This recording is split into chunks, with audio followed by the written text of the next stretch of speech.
I suppose the beginning must be told slowly, because the way a man's life narrows down in old age never happens in one violent stroke, but in a series of smaller withdrawals, each of which feels almost natural at the time, until suddenly you look up and realize the horizon has shrunk to the size of a kitchen window and a single chair at the dining table.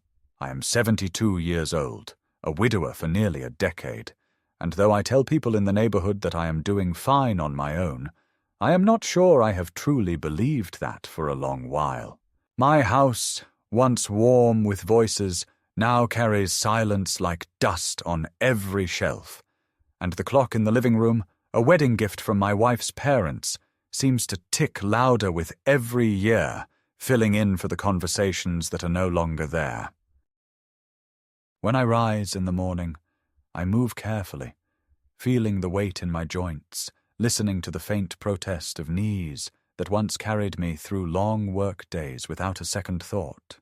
I brew my own coffee, the way my wife used to, though it never tastes the same, and I eat a small breakfast while looking through a newspaper that no longer carries the world, only the proof that a world still exists outside my window. My daughter, the only one I have, lives across town with her husband and their 2 children, who are not really children anymore, but young adults with lives that make no room for an old man's presence. I raised her with my wife as the center of our little universe, believing as parents do that the bond between father and daughter was a thread so tightly woven that time, distance, or resentment could never break it. I was wrong about that, though the realization did not come all at once. At first it was only small changes. A missed phone call returned hours later, an invitation to dinner delayed, a birthday card that carried her signature, but not a note written by her hand. I told myself she was busy, that her job in insurance demanded everything from her, that the pressures of marriage and raising teenagers excused the silences that kept lengthening. My wife, before she passed, used to caution me against letting those silences grow too wide. But I was the kind of man who believed that patience would repair everything if only you waited long enough. Patience, as I learned, can sometimes be nothing more than a disguise for denial. The evenings are the hardest, when the shadows gather and the house groans, as if remembering footsteps that no longer cross its floors. I sit at my table with a plate of food I cooked for myself, and I find that the taste is dulled not by lack of seasoning, but by the absence of conversation. Once that same table was crowded with family, my daughter laughing with her cousins, my wife passing dishes she had prepared with such care, and me carving the meat as though presiding over a ritual that confirmed we belonged to one another. Those nights seemed endless then, the kind of moments you never think to treasure because you assume they will always return. Now I understand they were fragile, and that they left without warning, like a flock of birds startled into the air.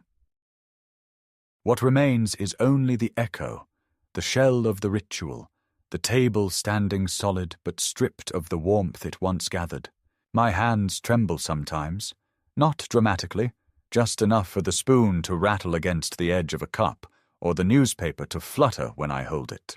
Doctors call it an essential tremor, nothing deadly but persistent, a reminder that age is carving its mark into me, whether I resist or not. I try not to let it define me, but I know others notice, especially my daughter, who has a way of looking at my hands as if they were proof of something she has long suspected, that I am no longer reliable, that I am sliding into a weakness she has no patience for.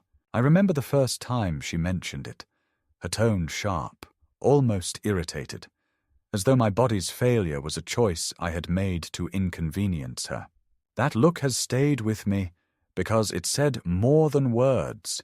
It said that she no longer saw me as the man who built the house she grew up in, or the one who sacrificed decades behind a desk to pay her tuition, but only as someone whose shaking hands might spill a drink on a carefully set table.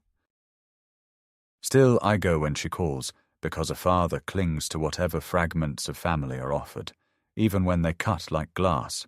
When she invites me to dinner, I iron my shirt, polish my shoes, and remind myself to sit up straight, to speak clearly, to prove that I still belong. The walk from my front door to her car is short, but it feels like a performance, as though I must demonstrate to the neighborhood that I am still capable, still deserving of being escorted to a family gathering. In her house, everything gleams with modern polish, appliances that talk to one another, furniture chosen for its sleekness rather than comfort, photographs of smiling faces on vacation where I was never invited. I take my seat at the edge of their large oak table, the same table I once helped choose and pay for when they moved in, believing at the time that it meant inclusion, that it meant I would always have a place there. Yet every time I sit, I feel more like a guest tolerated than a father welcomed. I watch my grandchildren speak in quick, careless sentences about schools and friends I will never meet, their eyes drifting toward their phones as though my presence were a static interruption in the program of their lives. My son-in-law asks polite questions, never listening to the answers, and my daughter hurries the conversation along, anxious for me not to linger on stories that to her ears must sound like relics of an irrelevant past. I smile when expected, laugh when cued, and keep my thoughts mostly to myself, because I have learned that silence prevents arguments, though it also erases the chance of being remembered. The meal passes in a blur of flavors that fail to reach me, because my mind is caught on the shifting ground beneath my chair. The knowledge that each dinner could be the last one offered, that my invitation depends less on love than on convenience or obligation. And yet, despite all of this, I still carry the stubborn hope that something will turn, that my daughter will look at me and remember not the burden, but the father who once carried her on his shoulders through crowded parades, who stayed up late to finish her science project, who stood proudly in the audience at her graduation with tears hidden behind his glasses. That hope is what keeps me walking into her house when she calls, even though each time I leave I feel smaller, as though pieces of me have been left behind at the table, never to be returned. The cruelest part of aging is not the weakening of the body, but the gradual discovery that your role in the family story has shifted from central to marginal, and that no one announces when the change occurs. You just wake up one evening and realize that you have become the character who waits quietly in the background, spoken to only when necessary, expected to be grateful for crumbs of attention. It was on one of those evenings, when the sky outside still held on to the last pale streaks of daylight, and the air carried the faint smell of freshly cut grass, that my daughter insisted I come over for dinner. She called me in the morning, her voice brisk, almost impatient, as though she had fitted me into her schedule the way one fits in an errand, and though part of me hesitated, knowing how these gatherings usually left me feeling diminished, I agreed. Without much thought, because saying no would have sounded too much like surrender. I arrived on time, as I always do, wearing the grey trousers I reserve for such occasions and the dark jacket that belonged to my better days, and when she opened the door, she gave me a quick embrace. Not the kind that lingers, but the kind that clears an obligation, then ushered me inside towards the table already set for 4. The kitchen smelled of roasted chicken and garlic, and for a moment I let the scent pull me back to Sundays, when my wife used to cook with music playing in the background, her humming weaving into the clatter of pots, and the house felt alive in a way this one, no matter how polished, never quite does. The oak table stood in the center of their dining room, polished to a shine that reflected the light from the chandelier, and I noticed immediately how carefully everything was arranged. Plates aligned, silverware gleaming, glasses set at equal distances as if precision itself carried moral weight. I lowered myself into the chair at the far end, the place they always reserved for me. Not quite at the head, not quite in the middle, a location that seemed symbolic of my place in their lives, visible but not central, included but never fully embraced. My son-in-law sat across from me, already scrolling through his phone until my daughter nudged him, and the grandchildren drifted in with their distracted energy, offering me brief nods before slipping into their seats.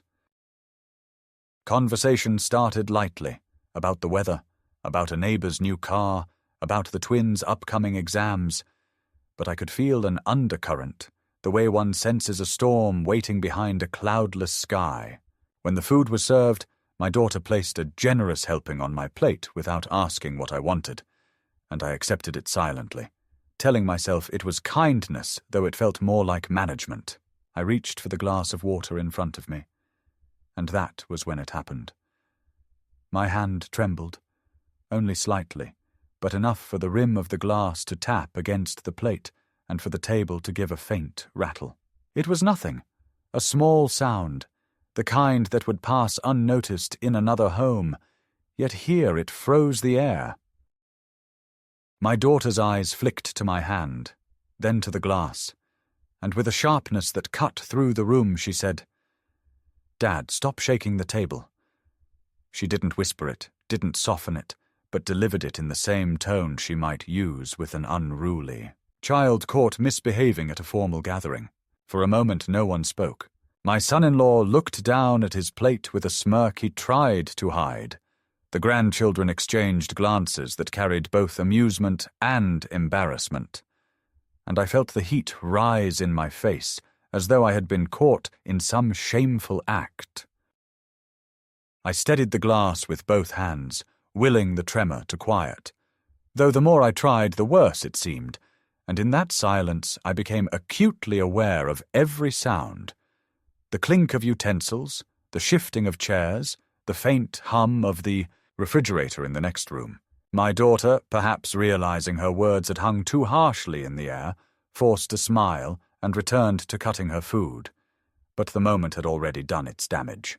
I felt as though the entire evening had shifted, that every gesture of mine would now be scrutinized, every movement weighed against their unspoken expectation that I remain invisible, flawless, incapable of disrupting their carefully arranged order. What she had said was simple, almost trivial, yet the sting of it lodged deeper than I wanted to admit, because it revealed not only her impatience, but her perception of me, not as her father, but as an inconvenience, a trembling relic who threatened to disturb the smooth surface of her well-ordered life. As the meal continued, I found myself withdrawing into silence, pushing food around my plate more than eating it, listening to their conversation unfold around me without finding any place to enter. The grandchildren laughed at jokes I didn't understand, jokes built from references to shows and people beyond my reach, and my daughter occasionally glanced at me as though checking to make sure I hadn't tipped anything over. I tried to remember when last I had been spoken to with warmth at this table, when my presence had been welcomed rather than tolerated, but the memories blurred with the passing years, and I began to wonder whether those earlier times had been real, or whether I had simply chosen to believe in them because the alternative was too painful. I noticed, too, that the oak table, the one she had scolded me for shaking, was the same table I had once bought for them as a housewarming gift, chosen with care for its sturdiness and promise of lasting through generations. To see it now turned against me, as though it were a stage on which my decline was displayed, filled me with a bitterness I struggled to swallow with each mouthful of food. The evening stretched on, the conversation circling through matters of money, school, and plans for the future, all subjects in which I was either irrelevant or gently excluded.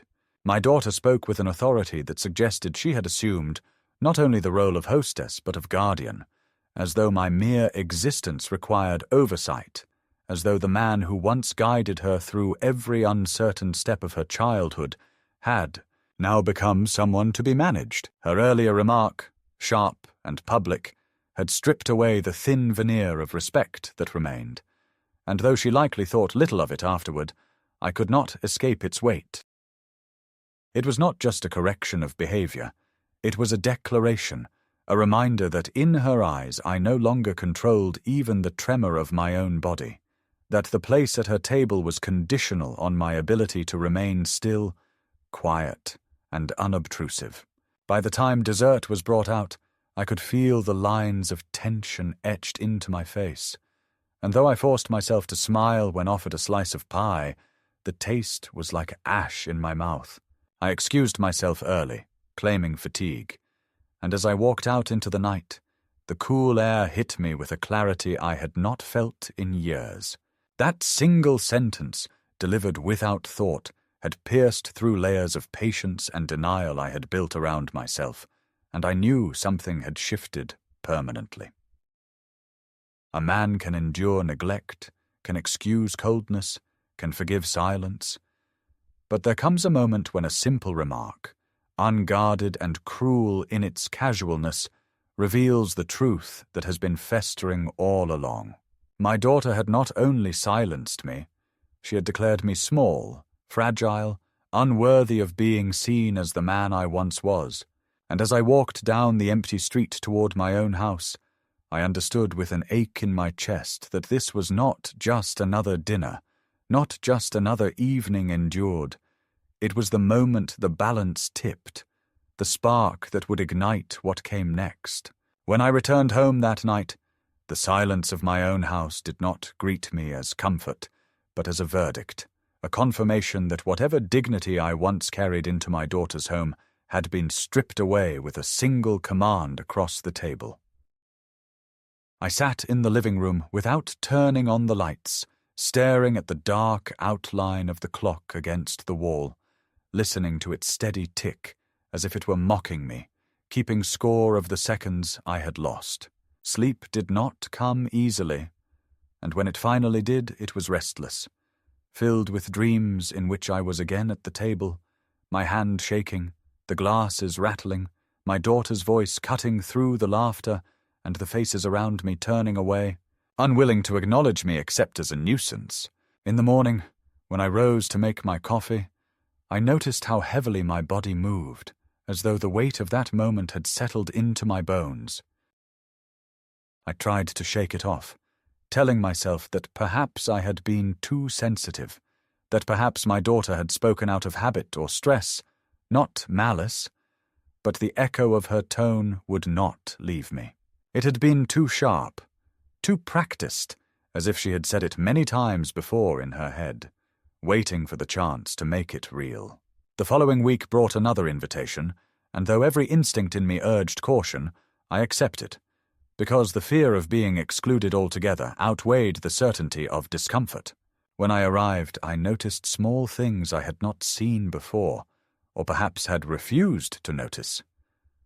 My chair had been shifted slightly farther from the center of the table, as though to create more space between me and the others. The glass of water set at my place was a plastic tumbler rather than the crystal goblets used by the rest of them, and when I reached for the bread basket, my daughter quickly intercepted it, slicing a piece herself and placing it on my plate with the kind of smile people use when managing children. My hands trembled again. Of course they did. They always tremble, and though I managed to steady myself before anything clattered, I caught the glance she exchanged with her husband, a look of quiet confirmation, like two people tallying evidence for a case they were building silently. The food was good, though tasteless to me, because every bite carried with it the awareness that I was no longer part of the ease of this home. I had become the disruption they tolerated because appearances required it. The real escalation came when the conversation shifted, as it often did, to matters of the house. My daughter began speaking about her own home, the mortgage, the repairs, the rising taxes, and then, with a quick glance at me, she asked whether I had ever considered selling mine. She said it lightly, as if she were asking about the weather, but her husband leaned forward in his chair with a kind of anticipation that gave away the weight behind the words. "It's really too big for you alone, Dad," she said, her fork tracing little circles on her plate. "You know how much work a house requires, and with your health, It might be easier to move somewhere smaller. A condo, maybe, or an assisted living community where they could help with meals and maintenance. I tried to laugh it off, saying that I managed well enough, that the house was my home, and I intended to stay there as long as I could. But my son-in-law pressed the point. He began to list the financial benefits, the way the sale could free me from worry, the opportunities to simplify my life, and while he spoke, his eyes gleamed with a calculation he barely bothered to hide. My grandchildren chimed in as though rehearsed, saying that it would be nice if I lived closer to them, though the tone of their voices carried no warmth, only the hollow enthusiasm of people repeating what they had been told to say. I felt the walls of that dining room closing in on me, the table becoming not a place of gathering, but a tribunal where my independence was on trial. Each word they spoke stripped me further of the illusion that I was there as a father or grandfather. I was there as a possession, an asset to be transferred, a house to be liquidated. The sting of my daughter's earlier rebuke about the shaking table now revealed its true purpose. It was not just impatience, it was preparation, the slow erosion of my authority, so that when the time came to move against me, I would already feel diminished, already believe myself incapable. I looked at the oak table again, at its broad surface polished to perfection, and realized with a start that I had once bought that very table for them, believing I was helping them build a home, never imagining it would become the stage for my own diminishment. The conversation did not stop with vague suggestions. My daughter excused herself for a moment and returned with a folder, placing it gently by her plate as though it were nothing more than the evening's menu. She did not open it, not yet, but the presence of it was loud enough. I knew without asking what it contained: drafts of documents, proposals, perhaps even a power of attorney ready for my signature. My son-in-law casually remarked about how complicated legal matters could be for someone of my age, and how it was wise to prepare things in advance to avoid confusion later. I nodded without committing, my stomach turning as I chewed the tasteless chicken, and inside me a quiet anger began to stir. For years I had tolerated their distance, their coldness, their condescension, telling myself that family was worth the sacrifice. But this was no longer about emotional neglect. This was about erasure, about stripping me of the little autonomy I had left, about turning my life into a set of assets they could divide at their convenience. That night, when I returned home, I stood for a long time in my own kitchen, running my hand across the worn wood of my table, a table scratched by decades of use, by meals shared with my wife and daughter when laughter still filled the room. It was not polished, it was not perfect, but it was mine, and it bore the marks of a life lived honestly. I thought of the oak table at my daughter's house, shining and cold, and I realized how fitting it was that she would scold me for shaking it. She wanted stability, appearance, perfection, and my humanity, with all its flaws and tremors, had no place. There. That realization was the true escalation. Not her words, not the folder, but the understanding that the bond I had clung to was already broken, that she no longer saw me as family but as liability. I poured myself a glass of water, my hand trembling as it always does, and for the first time I did not fight it. I let the glass rattle against the table, let the sound fill the room, and told myself that if my presence was to be reduced to an inconvenience, then at least I would not apologize for it. The patience that had defined me for so long was beginning to thin, and though I did not yet know what form it would take, I could feel a line being drawn inside me, a line that once crossed would never allow me to return to the quiet endurance of before. The weeks that followed carried with them a heaviness that never seemed to lift, a sense that every interaction with my daughter was now weighted with suspicion and hidden intent, as if the air itself between us had thickened with something unsaid. yet unmistakable. I tried to carry on with my routines, brewing my morning coffee, walking slowly through the quiet neighborhood, stopping at the park to watch the ducks scatter across the water. But even in those small acts I felt a tremor of unease, a knowledge that the balance of my life was shifting beneath my feet. Mary, my daughter, called more often than before, yet the calls were not for conversation but for questions disguised as concern, whether I had remembered to pay my bills, whether I was taking my medication properly, whether I was feeling confused at times. Each inquiry, delivered in a tone of practiced sympathy, carried an undercurrent of accusation, as though she were building a case file on me, laying the groundwork for some decision that had already been made. I answered politely, holding my voice steady. But once I hung up the phone, I found myself pacing the rooms of my house, whispering aloud just to hear my own clarity, reassuring myself that I had not yet lost the thread of who I was. The turning point came during another dinner, one I almost refused, but attended out of the same stubborn hope that perhaps this time would be different, that perhaps the edge of her voice would soften. The table looked as it always did, precise and gleaming, but there was an energy in the room that set my nerves on edge before I had even taken my seat.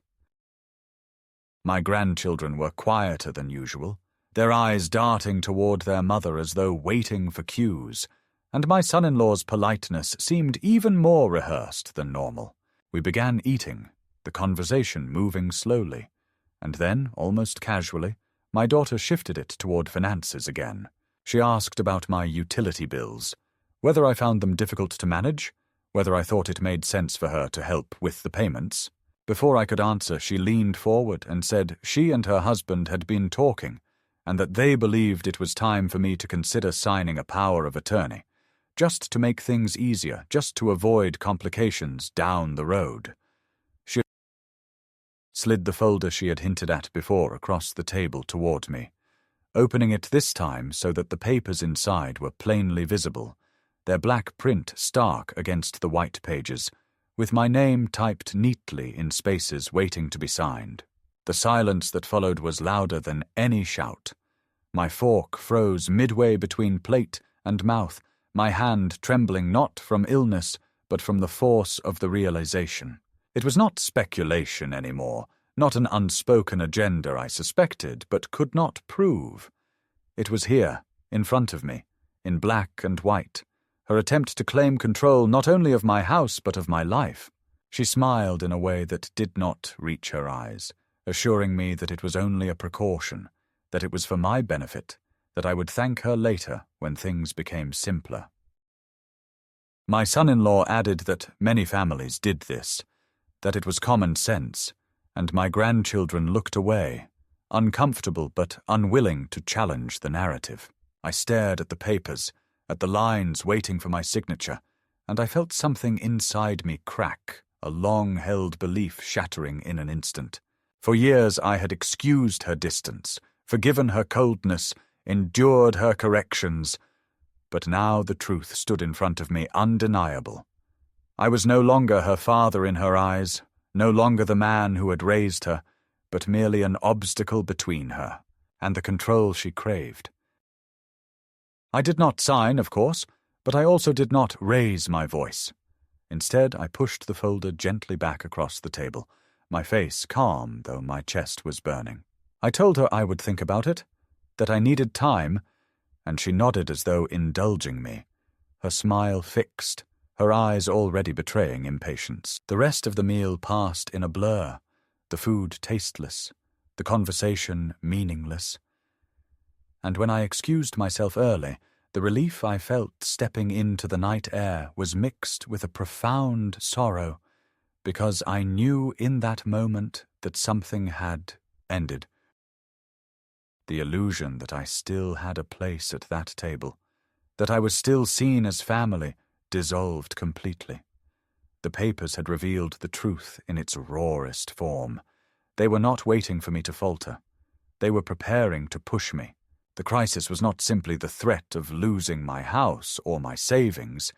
It was the discovery that my daughter, the child I had once believed would carry my memory with love, now looked at me and saw only property to be managed, a problem to be solved, a signature waiting to be obtained.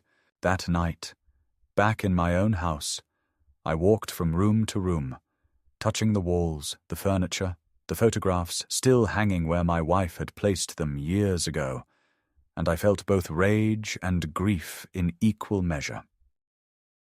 Every corner of the house whispered of sacrifice, of hours spent working, of dreams shared, and yet to her it was nothing but real estate, numbers on a page, leverage to be transferred once my resistance weakened.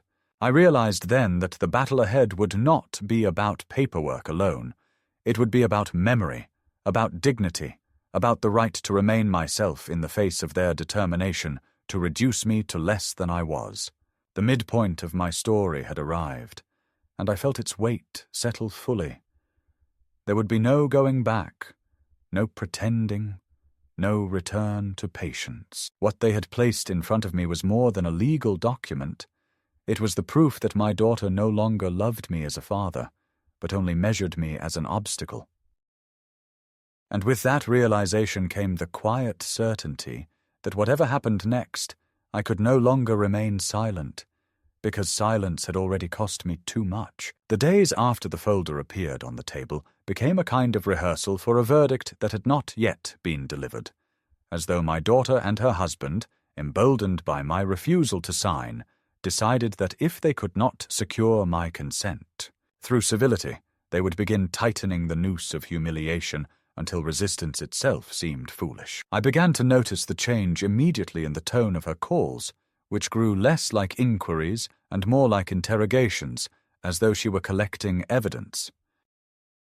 She asked whether I had misplaced things, whether I had locked the front door at night, whether I had taken a fall, and each time she reminded me of the tremor in my hands, the way I sometimes repeated myself, the hours I spent alone in silence. Her questions were not questions at all. They were statements disguised in the form of concern, meant to paint a picture of decline, to build a portrait of incapacity. At first I tried to answer with humor, brushing away her insinuations with the patience I had learned across decades of fatherhood. But there comes a point where humor turns bitter in the mouth, and I began instead to keep my responses short, knowing that no explanation I offered would alter the story she had already decided to tell. When she invited me again for dinner, something in me hesitated more strongly than before, a warning bell that told me to decline, to protect myself from another evening of subtle erosion. Yet the pull of family is a strange thing. It is stronger than reason, heavier than self-preservation, and even as I knew I would suffer, I found myself dressing in my best jacket and walking toward her house with the quiet hope that maybe, just maybe, she would set aside her schemes and remember that I was her father. The evening began with the familiar stiffness, the same polished table and carefully measured smiles. But there was a new element now, a thinly veiled impatience, as though they no longer cared to hide the contempt behind courtesy. My son-in-law asked pointed questions about my finances, whether I was keeping up with mortgage payments, whether I had considered the burden my property would place on me in the years to come. My daughter joined in, not with kindness but with a sharp efficiency that made it clear the conversation was rehearsed. She spoke of long-term care, of responsibility, of protecting assets before it's too late. She did not say the words directly, but the meaning was plain. She and her husband were preparing to take control whether I liked it or not. It was during dessert that the cruelty sharpened into something unmistakable.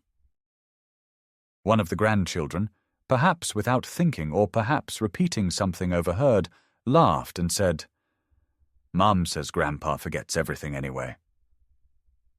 The room fell silent for a moment, my daughter's face tightening as though she had not meant for the remark to escape so directly. But then she recovered with a shrug and a laugh, saying lightly, "Oh, kids repeat everything, don't they?" My son-in-law chuckled, the grandchildren looked away uncomfortably, and I sat frozen, the words ringing in my ears with more force than if she had shouted them at me. She had told them, her children, that I was forgetful, that my memory was slipping, that I was fading into irrelevance.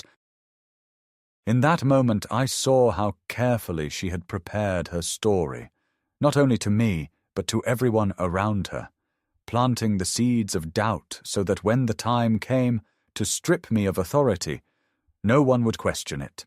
I realized that the humiliation at the table was not accidental.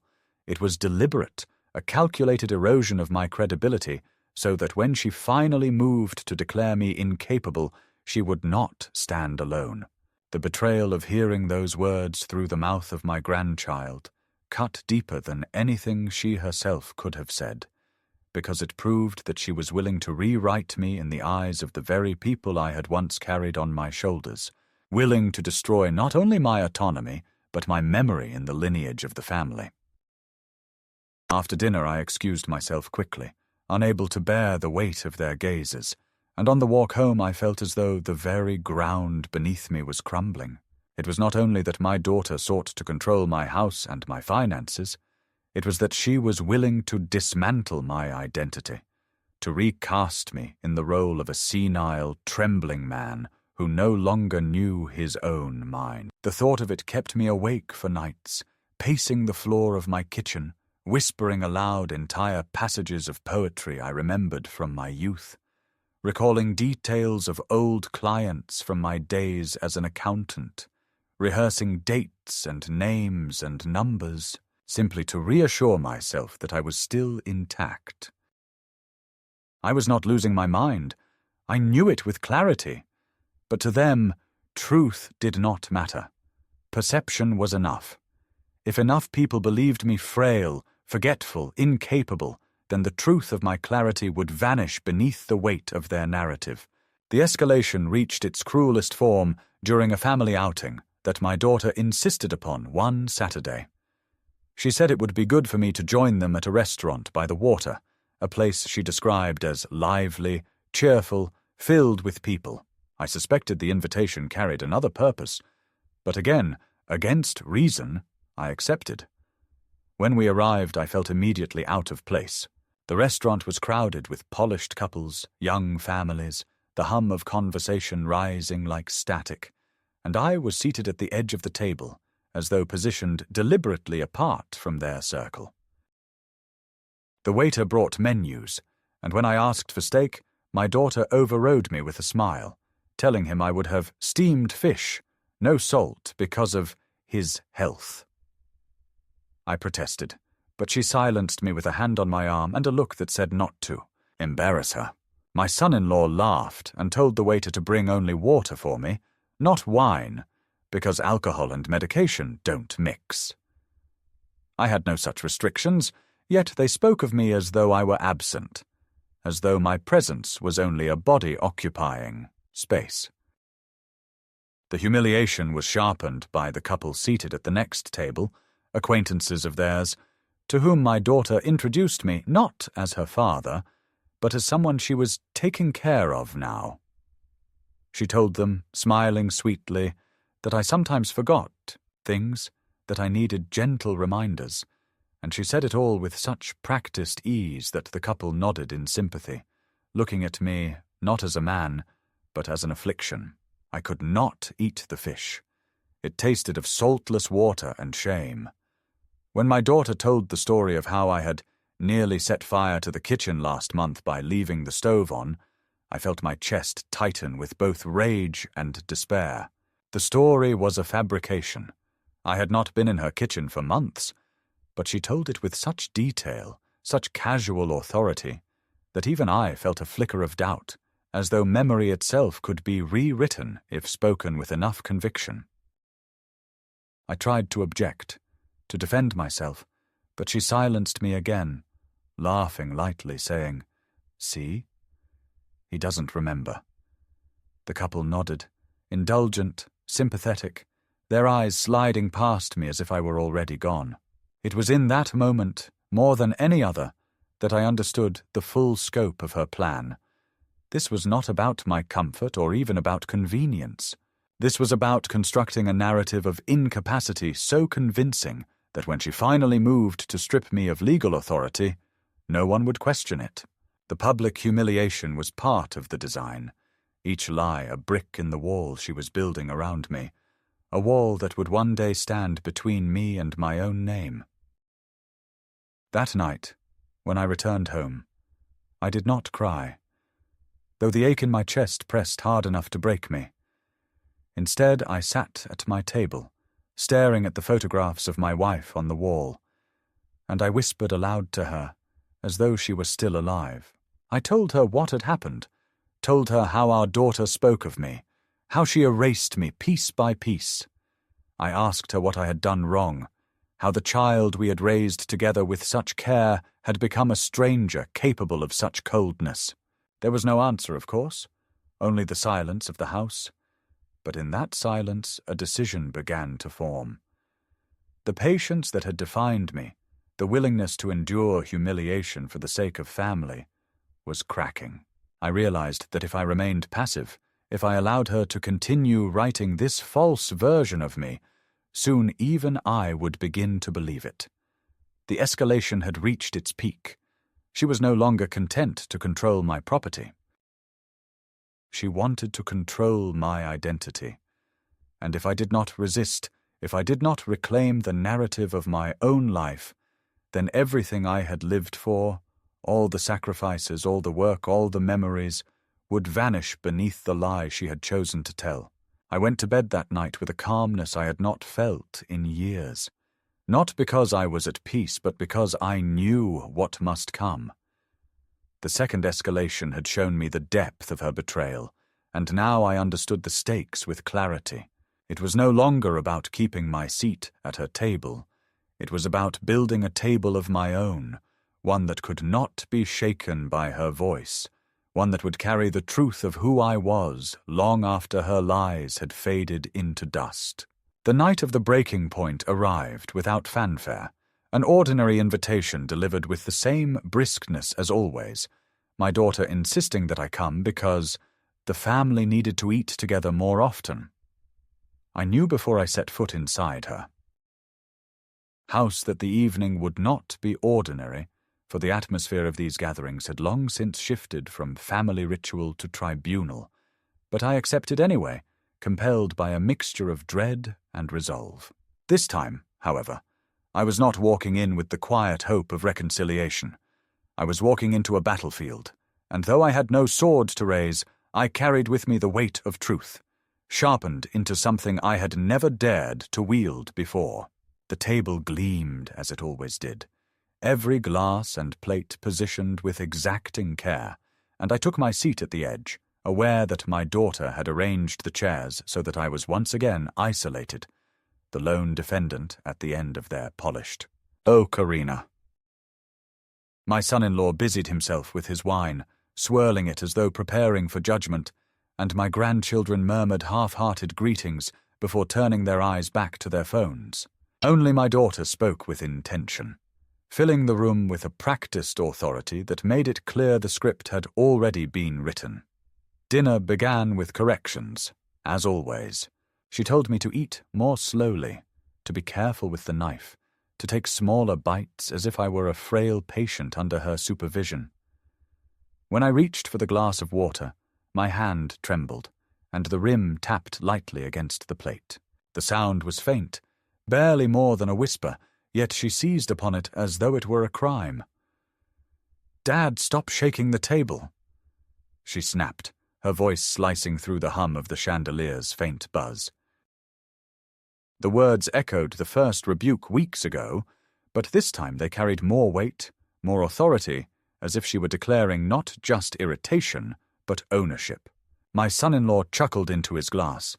My grandchildren looked down quickly to hide their smiles, and in that moment I understood with clarity that they no longer saw me as a man, but as a performance, a spectacle of decline staged for their own, reassurance that they were right to strip me of dignity. The humiliation should have broken me, as it had so many times before, but instead it ignited something deeper, a fire that had smouldered beneath the ashes of patience for too long.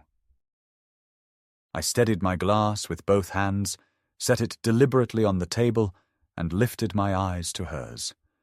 The silence was heavy, thick enough to press against the walls, and for the first time in years I did not look away. I spoke slowly, not with anger, but with the measured calm of a man who has nothing left to lose. "This table you accuse me of shaking," I said, my voice steady despite the tremor in my hands, "was bought with my money, chosen by me as a gift when you moved into this house. And the house itself, the walls you sit so proudly inside, the mortgage you so carefully pay, was secured with my down payment. You speak as though I am a burden at this table, but remember this. Without me, there would be no table, and there would be no house. And tomorrow, both the table and the house will no longer belong to you." For a moment the room was utterly still, my words hanging in the air like a blade suspended over their heads. My daughter's fork froze midway between plate and mouth, her eyes wide with disbelief. My son-in-law lowered his glass, the smirk draining from his face, and the grandchildren shifted uneasily, suddenly aware that the performance had turned. I had not raised my voice, yet the force of those sentences shook them more than any shout could have, because in them lay the truth they had ignored for too long. I still held power, and I had chosen to wield it. My daughter was the first to recover, though her voice trembled with a panic she tried to disguise as anger. "What are you talking about, Dad?" she demanded, her face tightening into the mask she wore when cornered.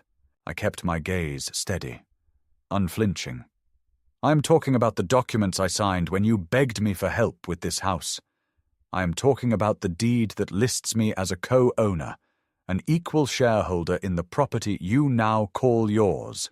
You thought you could treat me as if I were already gone, as if my hands shaking meant my mind had gone with them, but you miscalculated.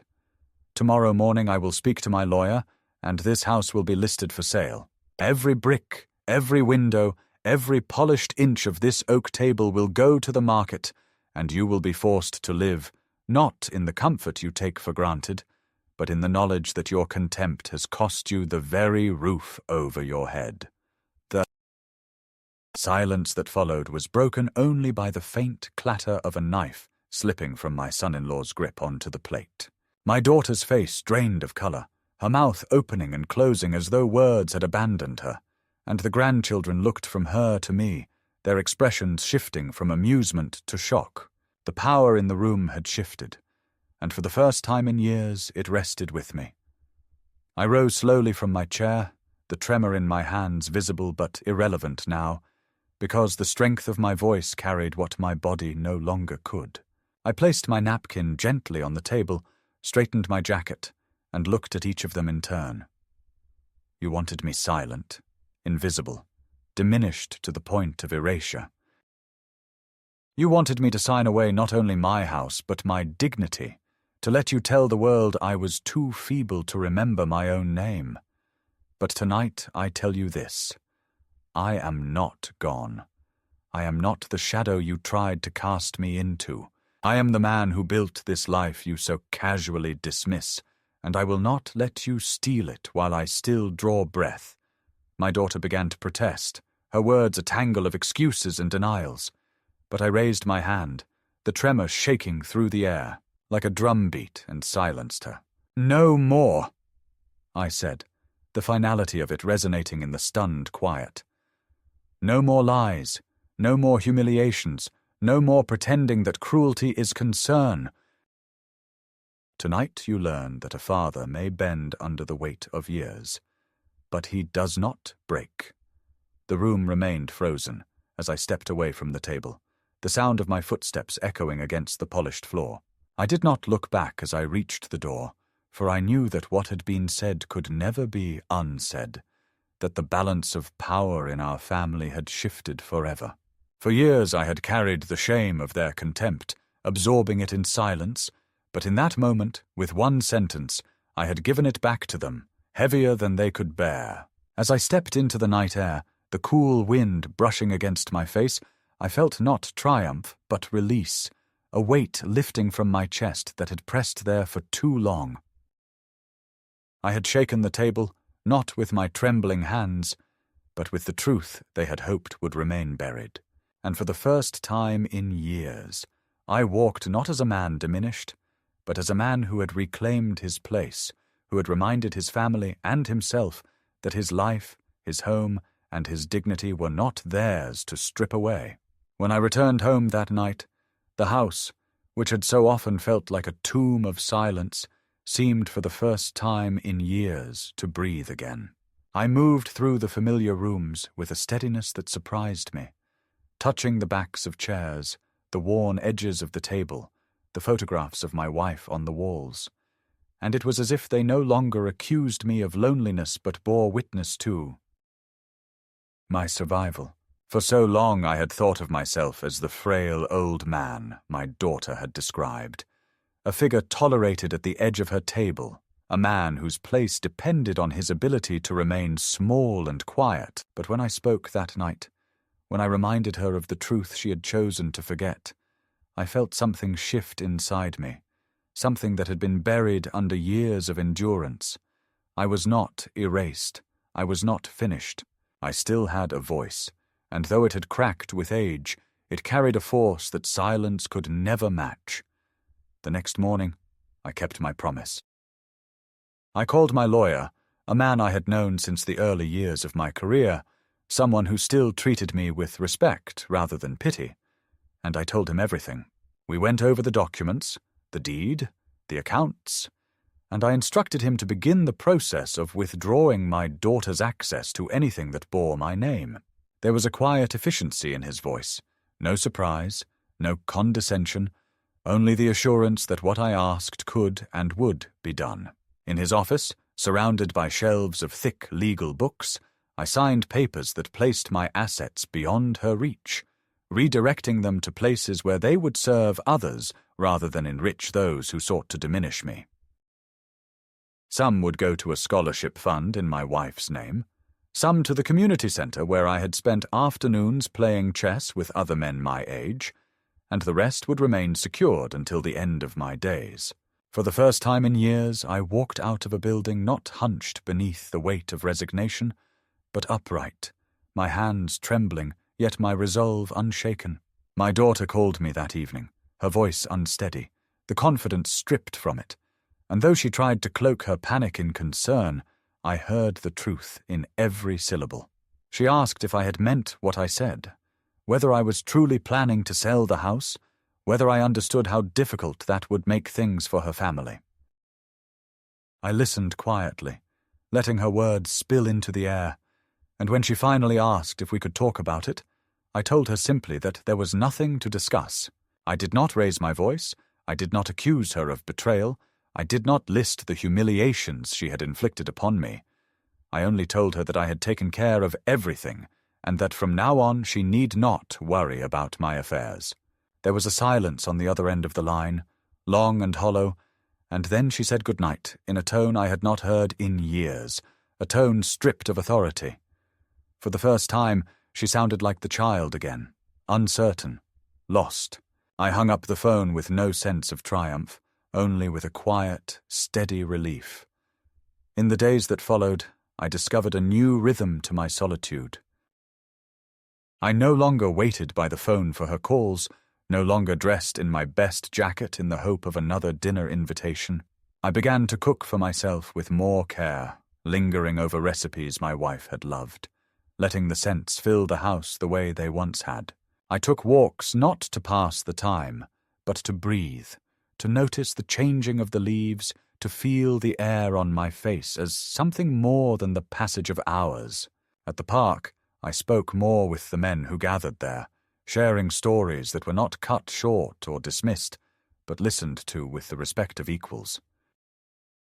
Slowly, the hollow ache that had lived inside me, fed by neglect and humiliation, began to soften. It did not vanish, for the wound my daughter left was too deep to close entirely, but it ceased to rule me.